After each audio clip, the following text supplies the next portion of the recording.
again, I think you're talking about credentials, which I think is something, this goes back to Absolutely. saying MFA, identity access management.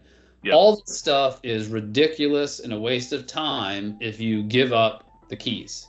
Yep. The keys are the logins, right? Which Yep. we talked about the hackers logging in, right? Really, it's credential management or Yep. protection, right? We talk about and when I mean credentials, passwords, right? The logins to be able to do Yep. this sort of stuff. And so the bigger event engagements that we've been involved in more consistently are you like a lot of times it's those credentials that are Yep. really the problem. They may have had multiple layers, Yep. but it's really that they exposed via phishing, via some other way, Yep. social engineering, right? They gave up access. Yes. So Yes. then allows complicated systems, stuff in the cloud, stuff in on-prem to be compromised, right? Yep.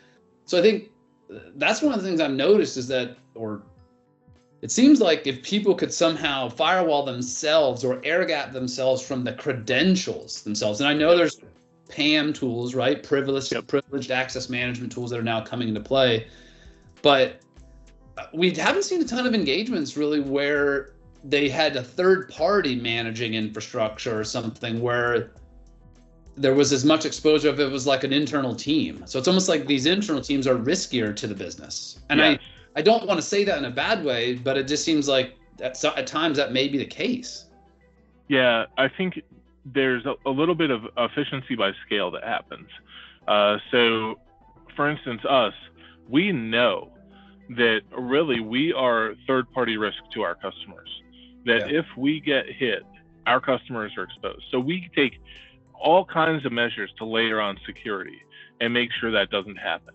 So we take security very seriously, and I think that most service providers do because of that. Because they're having to manage several clients, they're layering on additional security.